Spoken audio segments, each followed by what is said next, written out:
If you haven't heard about Anchor, it's the easiest way to make a podcast. Let me explain. It's free.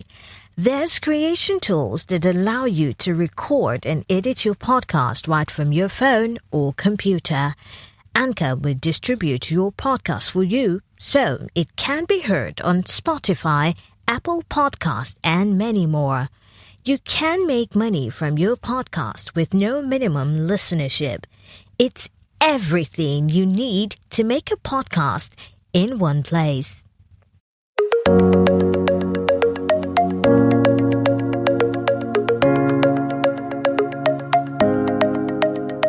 Welcome to the third part of the NESG podcast series with Africa Business Radio. The COVID-19 series looks at the implications of the coronavirus on Nigeria's socio-economic outlook. And today we'll be looking at COVID-19, oil price, and the Nigerian economy. And to go along in this discussion with me and help make sense of the direction in which we're going, we have Wilson Erumebo, a senior economist with the Nigerian Economic Summit Group. Welcome. Thank you for having me.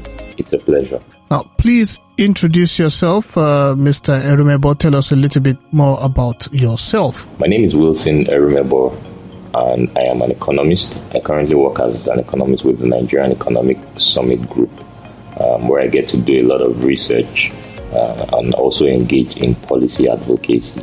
So it's not just about research alone, but it's also about seeing how we can engage government to implement some of the recommendations that we put forward. And that's basically what I do in summary. Now, this global pandemic has defined 2020, and Nigeria is no exception. What is your opinion on its impact on the economy so far? So it's unfortunate that the world is going through this right now. The global pandemic, the coronavirus situation is not being funny. We've had series of global shutdown of factories, shutdown of cities, and we've also had increasing number of cases, from China moving over to the United States, Italy, and Europe in general, and even here in Africa and across all the different continents. So it's not been an easy one. So the number of death cases have also increased as well. But on the economic side, and coming back home here in Nigeria, we've seen how, first of all, so there are different several transmission mechanisms. So one of them is the crude oil price channel, where we've seen how demand for crude has dropped significantly, basically driven by low industrial activities. Even people aren't even going out, so there is low demand for transport services, which ultimately means that there's low demand for fuel and all that. So we've seen cases where crude oil price futures, the WTI futures, even went into a negative, so people were actually paying to sell their crude. For Brent, we've seen a drop in price to below $20 per barrel. So that's one key effect. And also worrisome is the fact that Nigeria couldn't even at some point sell its crude because the market is saturated with so much crude from different places, different continents, different countries. And Saudi Arabia and Russia are still going on with this war on who will control the market and all that. So that creates a lot of uncertainty and a bleak outlook for the price of crude, which we all know that it's a major determinant of how the Nigerian economy would perform, because crude oil and its price also has a key role, particularly in relation to growing our external reserves, also in affecting government revenue, and also in boosting external exports earnings. So the moment there is a significant drop in crude oil price like what we're experiencing now, it means that government will not be able to meet its financial obligations. So things like payment of salaries, which are very important, to things like cost to keep the government running. Things like infrastructure, investment in education, healthcare spending, and a lot of all that would be severely affected as a result of the decline in crude oil price. So that's one effect of the coronavirus pandemic on Nigeria. And we all know that the Nigerian economy is heavily dependent on government. The last recession, buttresses that point that once there's trouble with government finances, it has that direct linkages into the system, and of course aggregate demand would start going down. Our ability to meet our foreign exchange needs becomes pressured. Currently external reserves are approaching, I believe below $35 billion, falling significantly, and this is even made worse by the fact that we don't have adequate savings, fiscal buffers, because this is what countries rely on at this point in time to say if we can't get revenue, then we need to draw into our savings. But right now, we don't have that luxury. So it's a dire situation for Nigeria. It's not an easy one, and a lot of intervention would need to go on. Sadly, there's not much we can do now because a lot of projections have said that a recession is inevitable. We can't avoid it. So the question then is, how can we ensure that we don't get to the bottom of the bottom, that is an economic depression? How can we ensure that even if we get into a recession, we can come out on time? Because recession itself is not just a word. It affects lives. People will lose their jobs. Prices will go up. The poor will become poorer. Many people would fall below the poverty line. So these are some of the realities that is likely to come on board going into the next few months. So that's one direct impact of crude oil price. So another transmission mechanism is the fact that international trade is also being disrupted at the moment with challenges in the global supply chain. So importation of raw materials and essential goods that need to be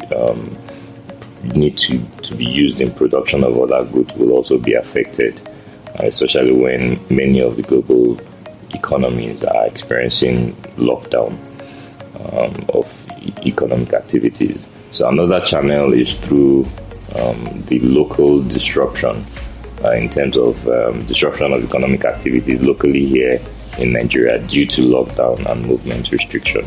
So that in itself is a very big aspect that would also influence and impact the Nigerian economy. You can imagine for almost a month we've not really had much economic activities. Imagine what that would tell on GDP, particularly for Q1. So if this continues into April, May, June, so if you compare the GDP growth figures, most likely going to be lower than what we had by this time last year. So that's a direct hit on economic activities, even though there is the production of essential items like food, drugs, and coal, but non-essentials are also very key. And this leads me to the impact on some sectors. So, for instance, the manufacturing sector would be one of the biggest hits because as much as we still produce food, there are other sectors within manufacturing that fall within the non-essential category that the lockdown affects. Please, cement and a lot of other non-essential sectors, subsectors within the manufacturing sector.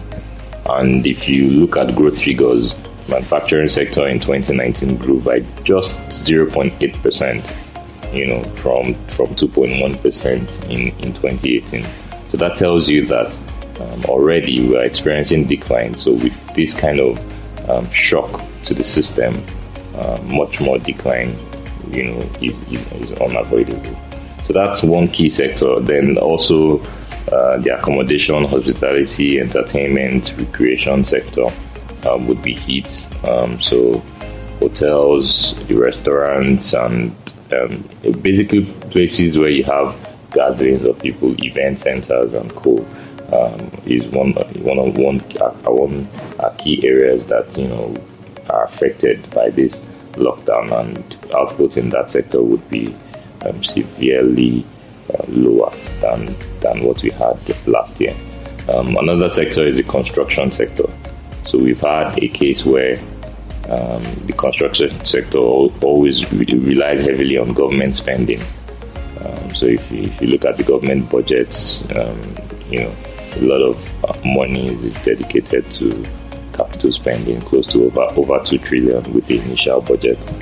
But with the fall in oil price, the government had to review the budget to using a benchmark of $30 per barrel. Even with that, there's still opinions going around that in itself we may not even meet revenue projections, because it's not just oil this time, it's also non-oil. So if the economy is on a lockdown, some major economic activities aren't happening, as we try to limit the spread of the virus.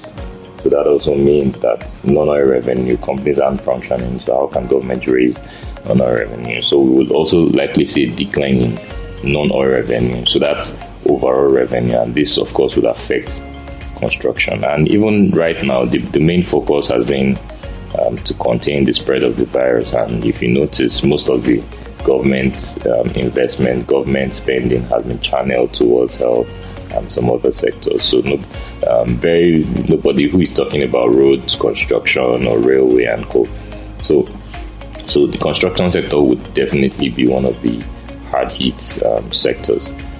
So there's also transport sector, transportation, movement of goods. So you usually have 4 segments: the rail, road, air, and sea. Interestingly, transportation was actually the second fastest growing sector in 2019 after ICT. So this time it's one of the hard hits, because even with the restriction of movement, it was one of the first sectors that was affected. So there's going to be lots of so we would probably have negative declining growth in the transport sector across all the different categories. So from the air transport to the road transport and sea, and as well as the rail transport. So also social services sector. So you have education and health are also very key sectors that I think would be severely affected as a result of the lockdown. So for education, shutdown of school, that in itself tells you that the output from education would be significantly low. Even though we've seen many schools trying to use the online system, in many cases, yes, it's not been effective. In a few cases, yes, it has been. It's worked. Have a few experiences where the online system actually has made some schools to catch up with lost time. So, but overall, the education sector would be hit by this crisis.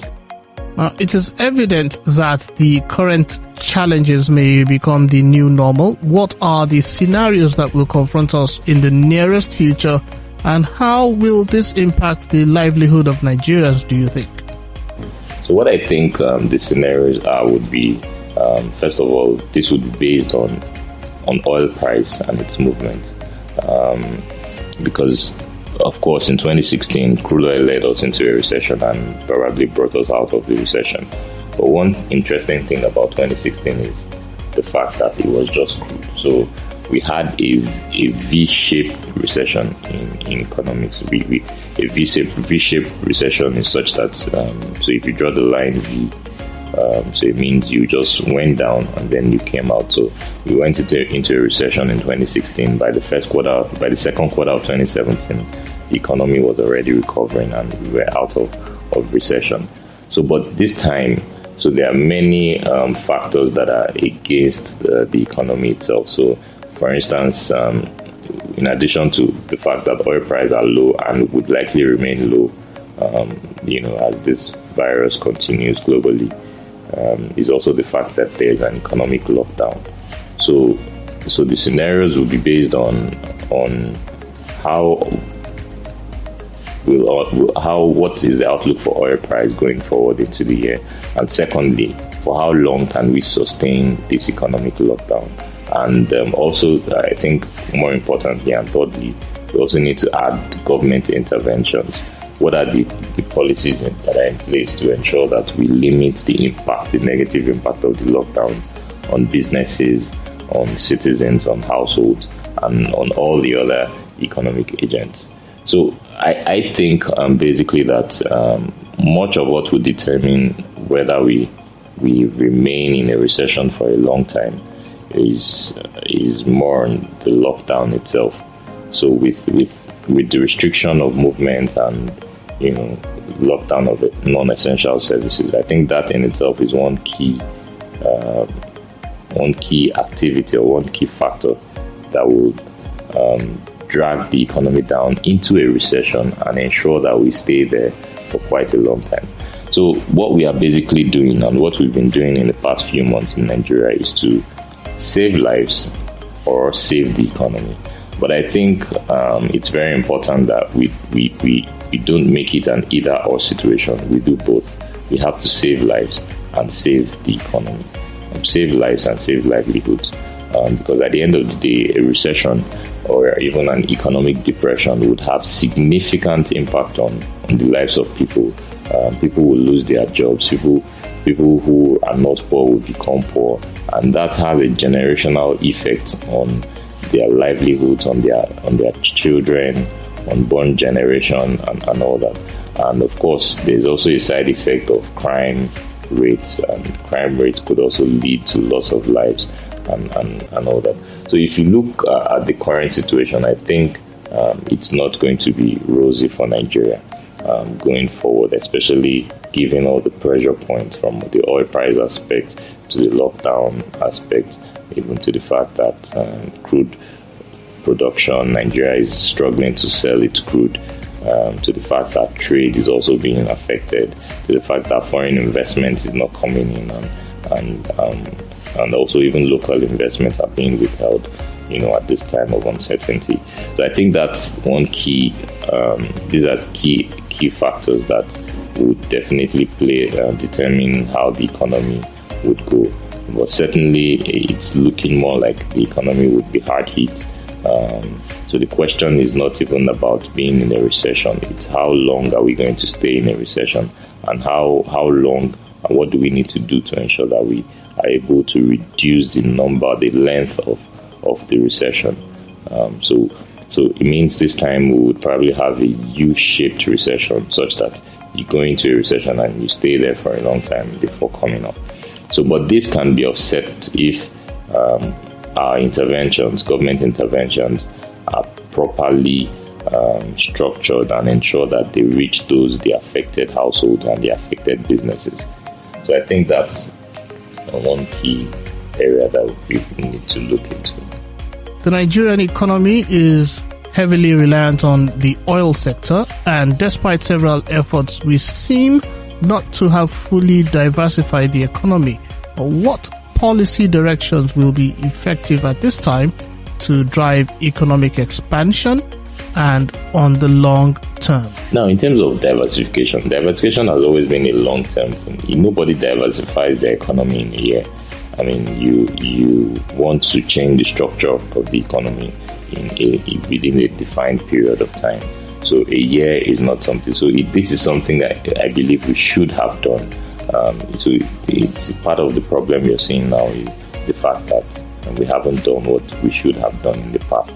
But mind you, let me say that I don't think that Nigeria's problem is crude oil, and I can draw a couple of examples or reliance on crude oil, because I can draw some examples from countries like Saudi Arabia, countries like Russia, the Kuwait, Qatar, and co. These countries are heavily dependent on crude oil. Saudi Arabia, for instance, relies so much on crude oil. But what's different between them and Nigeria is the fact that they've been able to save for the future. So they have a reserves of over $1 trillion, or combined reserve, whether on the fiscal and monetary side. So they can adequately finance their government, finance activities, during hard times like this. But what do we don't have that. I mean, Saudi Arabia produces close to 10 million barrels per day, and Nigeria struggles to even do 2 million barrels per day. So that tells you that even in terms of the oil itself, are we really oil rich? So if we're not oil rich, why do we always think oil is the problem? So the problem itself is the fact that we haven't done what we need to do over the years.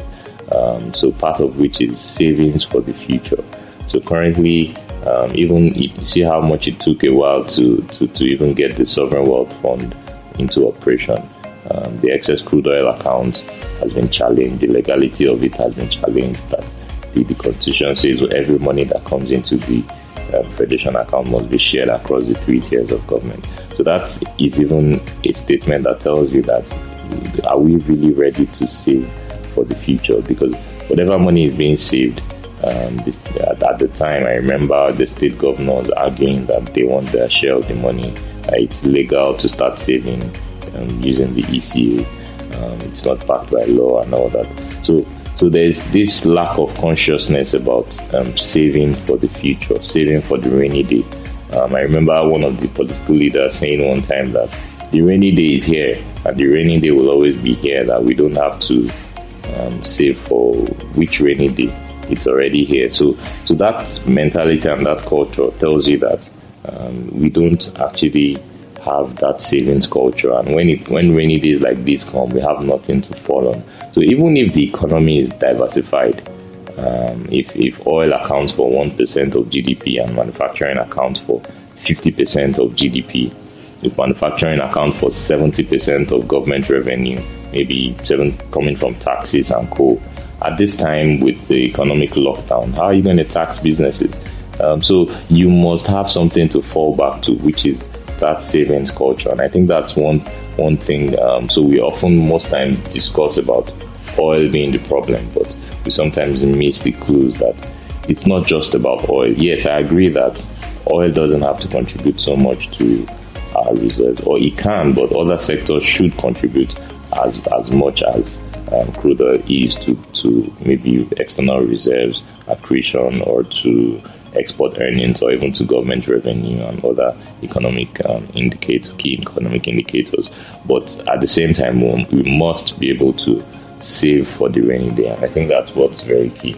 So in terms of the policy response going forward, what I think we need to do, I'd like to draw insights from the Keynesian economics. John Maynard Keynes is usually referred to as one of the prominent economists in the 20th century. So at this time, in times like this, we need to spend our way out. The government must ensure that we spend money in the right places, give palliatives to the vulnerable, to the poor, to even the middle income people that have exhausted their savings, because that's basically what is being done across the world. Countries know that this period, these are hard times, and they've tried as much as possible to ameliorate the pains of citizens and businesses.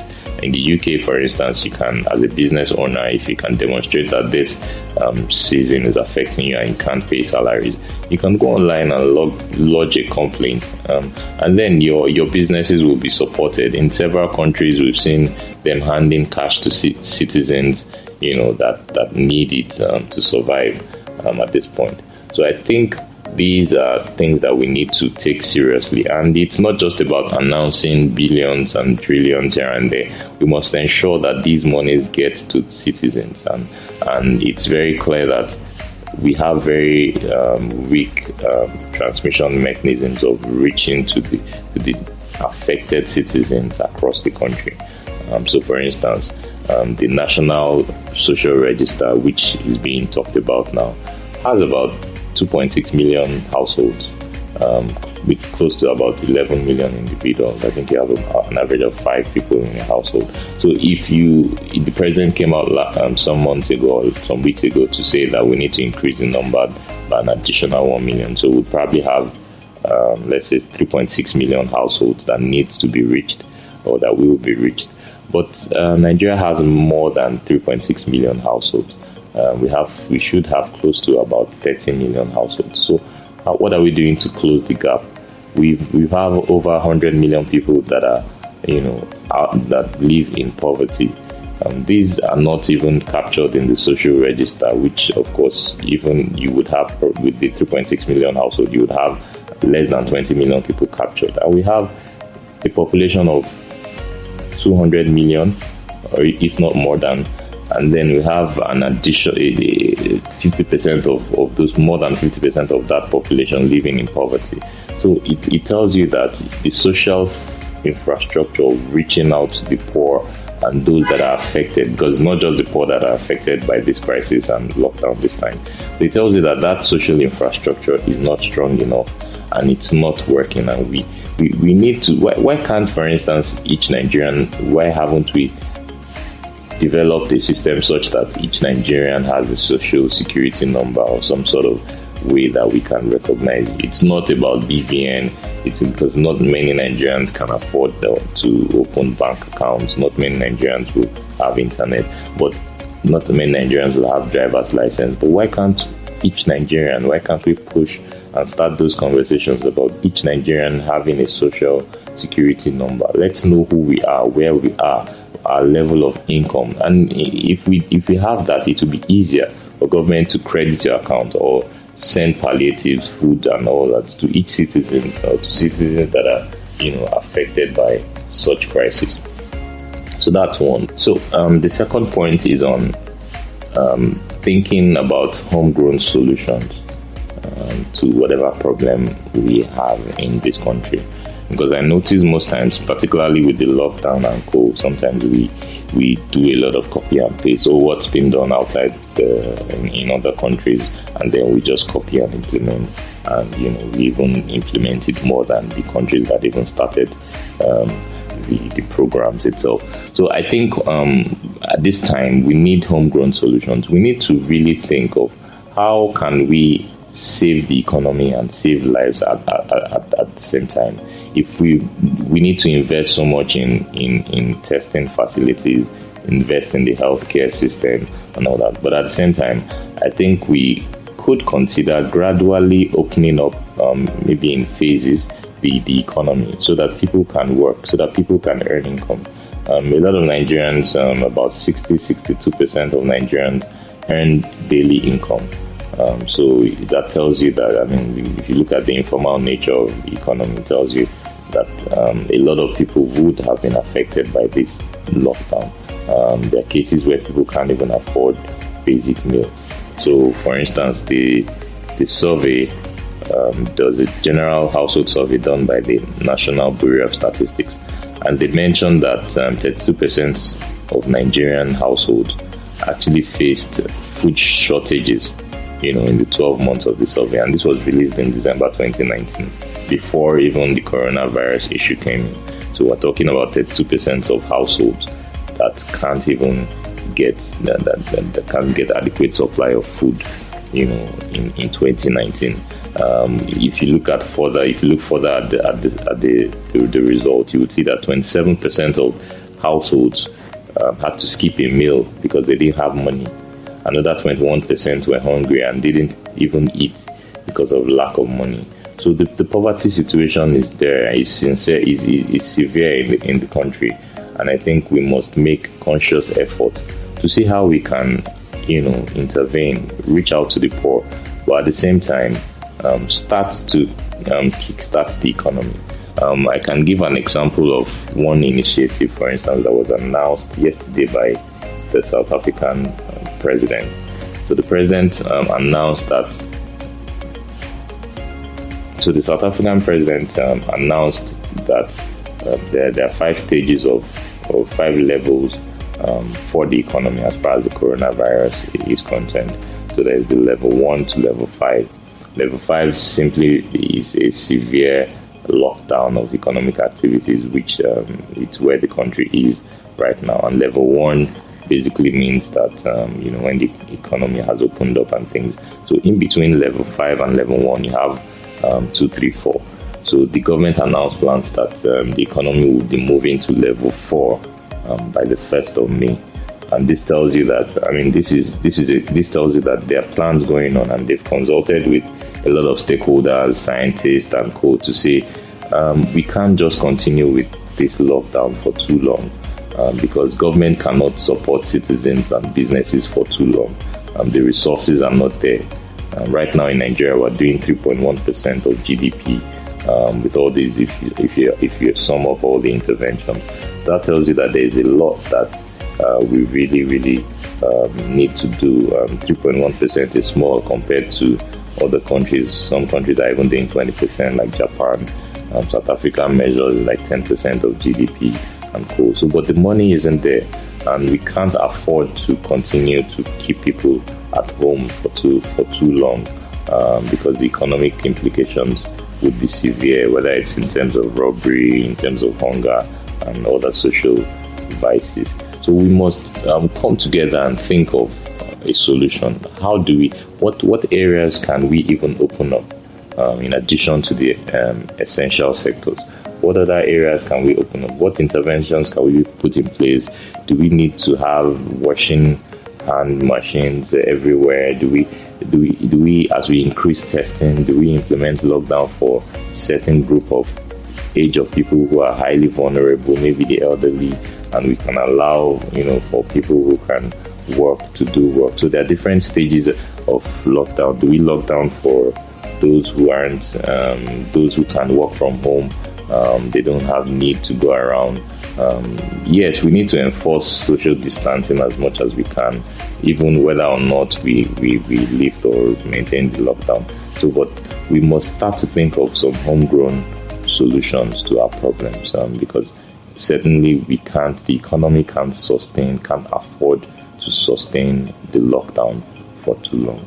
So that's part of what I think, and the economic implications could be severe and would be severe if we continue like this.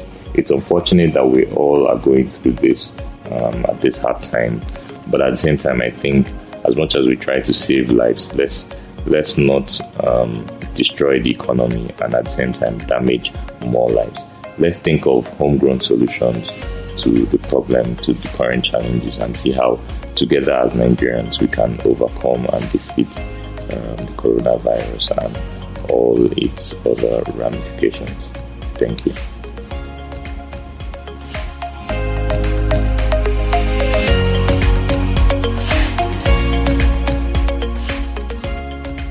Thank you once again for joining us, Mr. Erumebo, and for all your contributions. And with this, we've come to the end of the third part of this 5-part series. Join us for the next edition. The previous editions are available on our podcast. Listen on our website, www.africabusinessradio.com, or download our podcast on your Apple or Android device. So till the next episode, I'm Bimbola Oyele. Thank you for listening.